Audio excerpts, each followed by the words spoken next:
Hi welcome to my channel Madhu's education alerts. This is your Madhusudan.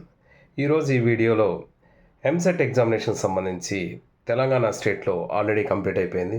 ఇప్పుడు ఆంధ్ర స్టేట్లో AP EAMCET అనేది మనకి ఈ నెల 16వ తారీఖు నుంచి 23వ తారీఖు వరకు జరగబోతున్నాయి. మరి ఈ ఎగ్జామినేషన్స్కి సంబంధించి టీఎస్ ఎంసెట్లో చాలామంది స్టూడెంట్స్ కొన్ని మిస్టేక్స్ అనేది కొంతమంది చేశారు. ఆ మిస్టేక్స్ చేయడం వలన వాళ్ళు ర్యాంక్ విషయంలో ఎలా వస్తుందని ఎక్కువగా టెన్షన్ పడుతున్నారు.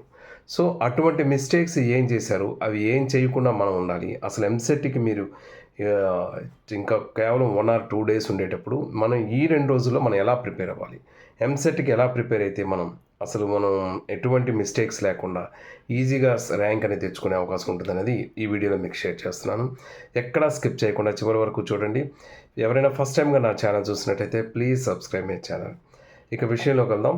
ఎగ్జామినేషన్ ముందు మనం ఆ ఎగ్జామినేషన్ హాల్కి వెళ్ళేటప్పుడు ఏమేమి తీసుకెళ్ళాలనేది మరొకసారి గుర్తు చేసుకోండి. ఎగ్జామినేషన్ హాల్కి మీరు తీసుకెళ్లాల్సినవి హాల్ టికెట్, అలాగే ఆన్లైన్లో మీరు ఫిల్ చేసినటువంటి ఒక అప్లికేషన్ ఫామ్ తీసుకోవాలి. ఈ అప్లికేషన్ ఫారం మీద మీ తరక ఫోటోని అటాచ్ చేసి ఉంచాలి. దాంట్లో ఒక లెఫ్ట్ హ్యాండ్ సైడ్ మీరు పెట్టవలసిన ఒక సిగ్నేచర్ పెట్టాల్సి ఉంటుంది, సిగ్నేచర్ ఆఫ్ ది క్యాండిడేట్ దగ్గర. ఈ సిగ్నేచర్ని in the presence of invigilator సమక్షంలో ఎగ్జామినేషన్ హాల్లో పెట్టవలసి ఉంటుంది. ఇకపోతే దీంతోపాటు ఒక బాల్ పెన్ తీసుకెళ్ళండి. ఎవరికైనా రిజర్వేషన్ కేటగిరీ వాళ్ళు ఉండంటే ఖచ్చితంగా మీ క్యాస్ట్ సర్టిఫికేట్ని అటెస్టెడ్ కాపీ ఆఫ్ క్యాస్ట్ సర్టిఫికేట్ని తీసుకెళ్ళాలి.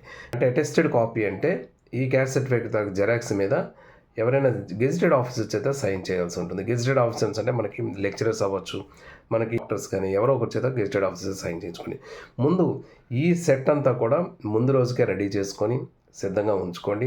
ఇక ఎగ్జామినేషన్ రోజు మీకు ఏ సెంటర్ పడిందో ఆల్రెడీ నేను గత వీడియోలో కూడా చెప్పాను. ఆ ఎగ్జామినేషన్ సెంటర్ ఎక్కడన్నది ముందు కూడా తెలుసుకున్నారు కాబట్టి ఆ ఎగ్జామినేషన్ సెంటర్కి మార్నింగ్ కనీసం 1 hour బిఫోర్గానే చేరేటట్టు ప్లాన్ చేసుకోండి. అలాగే ఆఫ్టర్నూన్ సెషన్ వాళ్ళైనా 1 hour బిఫోర్గా ప్లాన్ చేసుకోండి.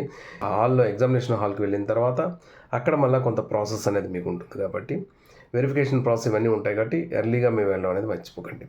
నెక్స్ట్, మీ అందరికీ తెలుసు ఈ మిస్టేక్స్లో ఏ ఒక్క మిస్టేక్ చేసినా మీరు వెయిట్ చేసినటువంటి ఎంసెట్ అనేది అవకాశాన్ని కోల్పోతారు. 1 నిమిషం లేట్ అయినా సరే, అలాగే మీరు పట్టుకెళ్లాల్సిన డాక్యుమెంట్లో ఏ డాక్యుమెంట్ మిస్ అయినా కూడా మీరు లాస్ అవుతారు. మీరు ఇంత కష్టపడి చదివారు, కానీ చదివింది మీరు ప్రజెంట్ చేయడానికన్నా ముందు అసలు మినిమం రిక్వైర్మెంట్ అనేది మీరు చేయకుండా వెళ్తే మాత్రం డెఫినెట్గా మీరు చాలా ఇబ్బంది పడతారు. సో దీన్ని ఎవరు తీసిపారేయడానికి లేదు. ఇక ఎగ్జామినేషన్ ముందు ఒక రోజుగా మీరు ప్రిపేర్ అయ్యి మెయిన్ ప్రజెంట్ చేయడానికి ఎలా ప్రజెంట్ చేస్తే బాగుంటుంది అనేది ఈ 2 daysలోనే ఒక ప్లాన్ చేసుకోండి. మనకి ఎంసెట్కి సంబంధించినట్టు తీసుకున్నట్టయితే 160 మార్క్స్కి కూడా మనకి ఇచ్చే డ్యూరేషన్లో మనం కంప్లీట్ చేయాలి.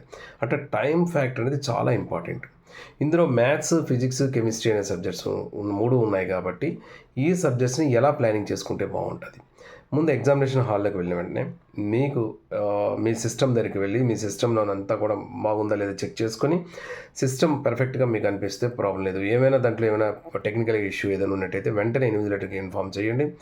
నెక్స్ట్, ఇక ఎగ్జామినేషన్ స్టార్ట్ చేసే ముందు రిలాక్స్డ్గా ఎటువంటి టెన్షన్ పడకండి. మొదట మీకు వచ్చిన బిట్స్ అన్నిటినీ కూడా నింపడానికి ట్రై చేయండి. మీరు నింపడానికి ట్రై చేసేటప్పుడు మీకు దాదాపు ఇలా చూసిన కొద్ది ఏమైనా సపోజ్ ఎంపీసీ స్ట్రీమ్ వాళ్ళైతే మ్యాథమెటిక్స్తో స్టార్ట్ అవుతుంది. మ్యాథమెటిక్స్ బిట్స్ మీరు చూస్తున్నప్పుడు ఒక 10-15 బిట్స్ చూసినా మీకు ఏవి రానట్టున్నాయి అనుకోండి, ఎటువంటి టెన్షన్ పడకండి. మనకి మ్యాథ్స్, ఫిజిక్స్, కెమిస్ట్రీ అనేది కొంత ఈజీగా ఉంటుంది, ఎందుకంటే డైరెక్ట్ ఆన్సర్స్ ఉంటాయి. సో వీలైతే కెమిస్ట్రీకి అటెంప్ట్ చేయడానికి ట్రై చేయండి. కెమిస్ట్రీలో మీకు వచ్చిన బిట్స్ అన్నీ ముందు నింపండి. తర్వాత ఫిజిక్స్లోకి వెళ్ళండి. లాస్ట్లో మ్యాథమెటిక్స్ అనేది పెట్టుకోండి. అలా అంటే ఇప్పుడు నేను ఒక ఎగ్జాంపుల్గా మీకు చెప్పాను, కానీ మీకు ఏది ఈజీ అనిపిస్తే దాంట్లోకి ముందు వెళ్ళండి. నెక్స్ట్, పేపర్ అటెంప్ట్ చేసేటప్పుడు తెలంగాణ స్టేట్స్లో కొంతమంది స్టూడెంట్స్ ఏంటంటే మ్యాథమెటిక్స్ చేస్తూ వస్తున్నారు. మ్యాథ్స్లో ప్రాబ్లం ఏంటంటే ప్రతిదీ కొన్ని లెంగ్దీగా ఉంటాయి కొన్ని క్వశ్చన్స్. ఆ లెంగ్దీ క్వశ్చన్ చేస్తుంటే ఆన్సర్ వస్తున్నట్టు ఉంటుంది, అలాగే టాలీ అవ్వదు. దాంట్లో టైం మనకు తెలియకుండా వేస్ట్ అనేది అవుతుంది.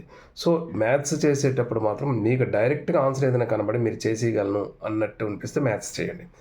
లేని పక్షంలో మీరు మ్యాథ్స్లో ఏవి మీకు ఈజీ అయితే ఆ ఈజీగా చేయండి, మిగిలినటికి పక్కన పెట్టండి. తర్వాత కెమిస్ట్రీ, ఫిజిక్స్లోకి వెళ్ళండి.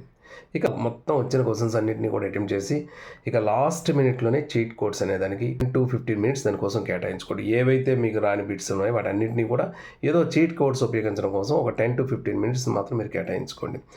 చాలామంది ఏం చేస్తారంటే చీట్ కోడ్స్కి అంత ఎందుకు, ఒక 5 minutes 3 minutes చాలదా అని అనుకుంటారు, కానీ ఇది సరిపోదు. ఎందువల్లంటే ముందు మీకు వచ్చిన ఆన్సర్స్ అన్ని రాసిన తర్వాత రిమైనింగ్ వాటికి మళ్ళీ మీరు ప్లాన్ చేసుకున్న తర్వాత లాస్ట్ ఒక 10-15 మినిట్స్ కానీ మీరు విడిచిపెట్టినట్టయితే ఆ 15 మినిట్స్లో మీరు ఏ చీట్ కోడ్ని ఫాలో అయినా సరే, ఎందుకంటే పర్టికులర్గా ఈ చీట్ కోడ్ అనేది మీకు హెల్ప్ చేస్తుందని నాకు లేదు. నేను కూడా గత వీడియోలో కొన్ని చీట్ కోడ్స్ చెప్పాను. ఆల్రెడీ మీరు కొన్ని చీట్ కోడ్స్ మీద కొన్ని యూట్యూబర్స్ చాలామంది చెప్పి ఉండొచ్చు. మీరు ఏ చీట్ కోడ్ ఫాలో అయినా ఆ ఫాలో అయిన చీట్ కోడ్స్ కోసం కనీసం ఒక 15 నిమిషాలని కేటాయించుకొని అది కేవలం లాస్ట్ అటెంప్ట్గా మీరు ఉపయోగించాలి. అంతేగాని స్టార్టింగ్ నుంచే చీట్ కోడ్స్ మాత్రం ఎవరు ప్లాన్ చేయకండి. ఇక మ్యాథ్స్, ఫిజిక్స్, కెమిస్ట్రీలో ఏది ఈజీగా ఉంటుంది అంటే మీకు ఎగ్జామినేషన్స్లో జనరల్గా మీకు క్వశ్చన్ పేపర్ తయారు చేసేటప్పుడే ఇందులో మోడరేట్ టు హార్డ్గా, కొంత హార్డ్గా ఈ రకరకాలుగా 3 రకాల పేపర్స్ అనేవి సెట్ చేసేటప్పుడు ఏ పేపర్స్ తీసుకున్నా కూడా మినిమం అందులో ఒక 60 to 70 క్వశ్చన్స్ అనేవి మనకు డెఫినెట్గా కొంత ఈజీగా మనం ఆన్సర్ చేయగలిగేటట్టే ఉంటాయి. సో ఎవరు టెన్షన్ పడక్కలేదు. ఇప్పుడు మీరు ఫిజిక్స్ కానీ కెమిస్ట్రీ కానీ తీసుకున్నాకోండి, ఫస్ట్ ఫిజిక్స్లో ఏంటంటే ఫార్ములేస్ ఎక్కువగా కనపెట్టాల్సి ఉంటుంది. ఫార్ములే ఖచ్చితంగా మీకు రావాలి. అన్ని ఫార్ములేస్ ఎగ్జామ్ ముందు రోజంతా అన్ని ఫార్ములే ఒకసారి వెరిఫై చేసుకోండి. ఫార్ములే బేస్డ్ అన్నీ కూడా మీరు రాయగలుగుతారు. అలాగే కెమిస్ట్రీ ఉందనుకోండి, కెమిస్ట్రీలో మనకి ఈజీగా ఉంటాయి, డైరెక్ట్ ఆన్సర్స్ ఉంటాయి కెమిస్ట్రీలో. అందుకు కెమిస్ట్రీలో కొన్ని ఎగ్జాంపుల్గా మీకు ఏంటంటే కొన్ని మీకు ఏ లెసన్స్లో ఈజీగా అనిపిస్తే అవి ప్రిపేర్ అవ్వడానికి ట్రై చేయండి.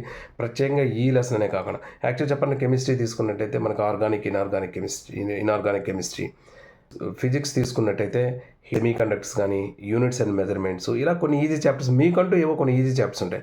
ఆ ఈజీ చాప్టర్స్కి సంబంధించినవన్నీ కూడా ఒకసారి రెఫర్ చేసుకోండి. మీరు ఎటువంటి టెన్షన్ పడకుండా రిలాక్స్గా వెళ్ళండి. మీకు తెలిసిన ఆన్సర్స్ ప్రిపేర్ చేయడానికి ట్రై చేయండి.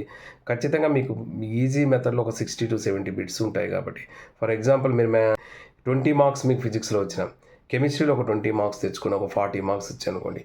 అప్పుడు మ్యాథమెటిక్స్లోకి వెళ్తే మ్యాథమెటిక్స్లో మీరు ఎంత టఫ్గా ఉన్న మ్యాథ్స్లో కనీసం ఒక 30 మార్క్స్ మీరు తెచ్చుకోగలిగినట్టున్నా టోటల్గా మీకు ఒక 70 మార్క్స్ వరకు రీచ్ అయిపోతారు. సో ఇలా 70 మార్క్స్ వచ్చిన తర్వాత నార్మలైజేషన్ ప్రాసెస్ అనేది ఉంటుంది. సపోజ్ మీ పేపర్ కానీ చాలా హార్డ్గా ఉందనుకోండి, మీకు నార్మలైజేషన్ ప్రాసెస్లో కొన్ని మార్క్స్ యాడ్ అవుతాయి.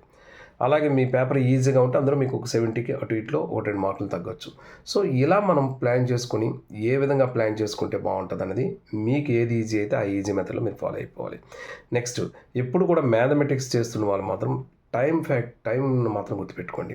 ప్రతిదాన్ని అలాగే చేసుకుంటే మనకు ఆన్సర్ వస్తుంది కదా అని, ఎందుకంటే లెంగ్దీగా ఉండే క్వశ్చన్స్ చదువుకుంటూ టెన్షన్ అయిపోతూ అదే క్వశ్చన్ పట్టుకొని అలా ఉండిపోకండి. టైం అనేది మనకి లాస్ అవుతుంది. సో ఎనీ కాస్ట్ మీరు లాస్ట్ ఒక 15 మినిట్స్ టైం ఉంటుందనగా మాత్రం ఖచ్చితంగా వీటన్నిటిని ఆపేసి లాస్ట్ మెథడ్గా మీరు చీట్ కోడ్స్ని అప్లై చేసో, లేకపోతే మీకు నచ్చిన ఏ మెథడ్లోనైనా అన్ని ఆన్సర్స్ ఫిల్ చేయడం మాత్రం అలవాటు చేసుకోండి. ఎందుకంటే ఇందులో నెగిటివ్ మార్క్స్ లేవు కాబట్టి మీకు డెఫినెట్గా ప్రతిదీ కూడా మీకు తెలియకుండా, ఎక్స్పెక్ట్ చేయకుండా కొన్ని లక్కీగా మీకు స్కోర్ అయిపోతాయి. ఇందులో ఏ మిస్టేక్స్ మీరు చేసినా మళ్ళీ ఈ అవకాశం మీకు రాదు. మళ్ళీ నెక్స్ట్ ఇయర్ వరకు మీరు వెయిట్ చేయాల్సి ఉంటుంది. సో ఆచితూచి అడుగు పెట్టండి. మైండ్ రిలాక్స్డ్గా ఉండండి. మైండ్ రిలాక్స్డ్గా పెట్టుకుని ఇవన్నీ చేయండి. మీరు ఫిజిక్స్, కెమిస్ట్రీ, మ్యాథ్స్కి సంబంధించి ఏ యూనిట్స్లో ప్రిపేర్ అయితే మీకు ఈజీగా ఉంటుంది అన్నది, వాటికి సంబంధించి మీకు ప్రిపరేషన్ అనేది ఒకసారి అన్ని పైన అలా చూసుకుంటూ ఎగ్జామినేషన్ ముందు రోజుకి రెడీ అయిపోండి. ఎగ్జామినేషన్ హాల్లో మాత్రం ఎంత వచ్చినా నాకు పర్వాలేదు, నేను ఎలాగైనా రాయగలుగుతాను, నాకు వచ్చిన ఆన్సర్ నేను అటెంప్ట్ చేస్తాను అన్న కాన్ఫిడెంట్తో మీరు ఉండండి. ఖచ్చితంగా మీరు ఎక్స్పెక్ట్ చేసిన దానికన్నా మంచి ర్యాంక్ మీరు తెచ్చుకుంటారు. చాలామంది మార్క్స్ కోసం మాకు ర్యాంక్ వస్తుందా లేదా, క్వాలిఫై అవుతామా లేదా అనుకున్న వాళ్ళు కూడా 30,000 లోపు ర్యాంక్ వచ్చే వాళ్ళు ఉన్నారు. అసలు చాలా ఎక్కువ ర్యాంక్ వస్తుంది అనుకున్న వాళ్ళు కూడా 10,000 లోపు వచ్చేవాళ్ళు ఉన్నారు. అలాగే 10,000 లోపు వస్తారనుకున్న వాళ్ళు దాటేసి వాళ్ళు కూడా ఉంటారు. అంటే అక్కడ మీకు నార్మలైజేషన్ ప్రాసెస్లోని మీ కేటగిరీని బట్టి, రిజర్వేషన్స్ని బట్టి, మీకు వచ్చే మార్క్స్ని బట్టి, దీని మీద ఇంటర్మీడియట్ మార్క్స్ తలక వెయిటేజ్ కూడా ఉంటుంది కాబట్టి ఆ వెయిటేజ్ని కలుపుకొని వీటన్నిటి బట్టి రకరకాల ఫ్యాక్టర్స్ ఇన్ఫ్లుయెన్స్ చేస్తాయి కాబట్టి మీ ర్యాంక్ అనేది ఏ విధంగా వస్తారనేది మనం తర్వాత మీకు తెలియదు. సో మీ ప్రయత్నం ఏంటంటే ప్రతి క్వశ్చన్ని అటెంప్ట్ చేయడం, వీలైనంత ఈజీ మెథడ్లో అటెంప్ట్ చేయండి. మీరు ఎక్స్పెక్ట్ చేయని విధంగా మీ ర్యాంక్ అనేది మాత్రం మంచిది వస్తుంది. So wish you all the best of luck. తప్పకుండా ఈ వీడియో కానీ మీకు నచ్చినట్టయితే మీ ఫ్రెండ్స్ అందరికీ షేర్ చేయండి. Please like, share and comment on this video. Thank you so much for your watching. This is your Madhusudan. Thank you.